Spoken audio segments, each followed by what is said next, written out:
Tony Bennett, Director of Education, PGAs of Europe.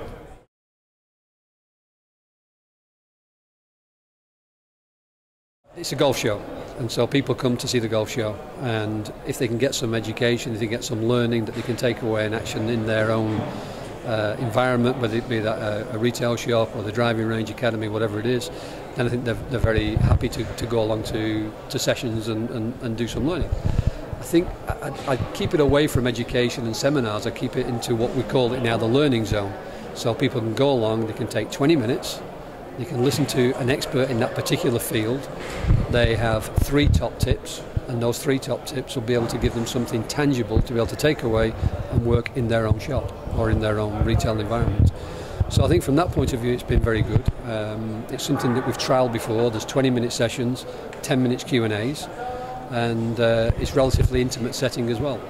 And not only that, it means then that the guys can just take 20 minutes, 40 minutes, 60 minutes, whatever they want, take that out of the time that they would normally spend in the show, take it out, learn about something that specifically interests them. So yeah, I think it's been very successful.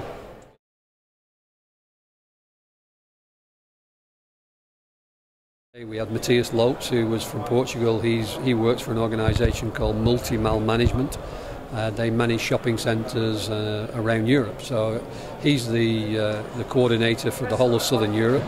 So he manages around 750,000 square metres of shopping space, retail space, in 6 different countries. A bit of a visionary. He looks at the way things are going to change and how things are going to move forward.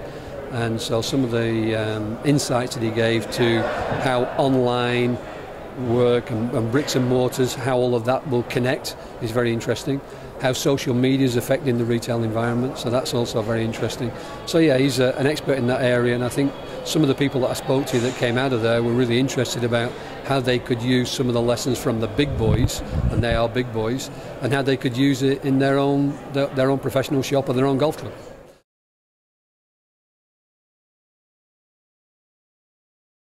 And then we had David Colclough from PGA of GB&I.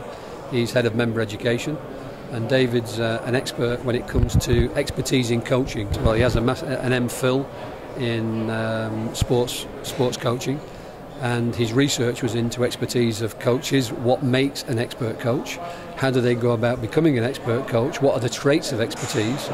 And so he gave some very good insights about how some of the coaches that were sat in the room could perhaps look and study and be able to work and reflect on how they can become better coaches. So he was very practical in the way that he explained that, and did a very good job of it.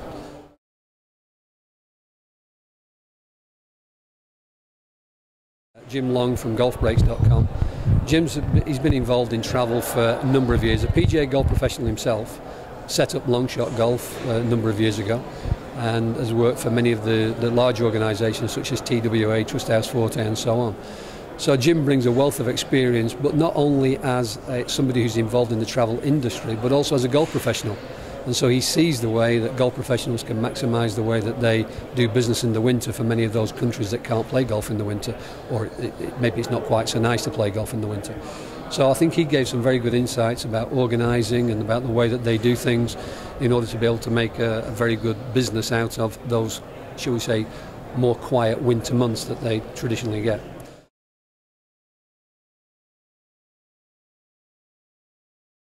Neil Flanagan, well, Neil's an expert in dealing with 5-star facilities. Neil's background obviously is working with organisations such as Loch Lomond, St Andrews, Dubai Golf and Racing Club and Celtic Manor.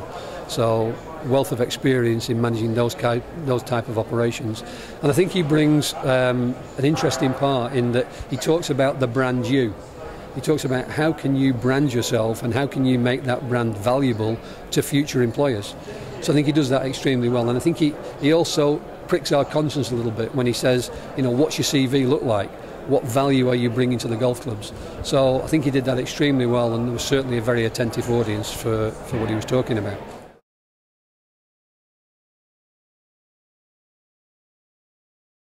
Ian is, again, PGA golf professional, works in the swing, but he's PGA golf professional of both Germany and GB&I.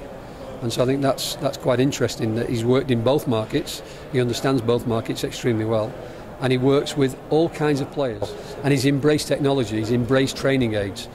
And so as a swing tutor for the PGA of GB&I, he brings quite a lot of information about how do you get your coaches to be able to coach better. So I think he does that extremely well. And he's also part of our R&A golf development panel. And so he's got a wealth of experience when you go out of the country and maybe go into emerging countries. So again, I expect that a lot of the information he's going to pass on to the students this afternoon is going to be really interesting, because many of the people that are here are from those emerging markets.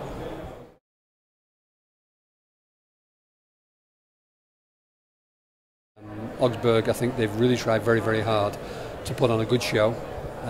The people that I've spoken to so far, the exhibitors that I've spoken to so far, they've been very excited about the way that the programme has been advertised, how it's been marketed, and I think they've found that the quality of the attendee has been very good.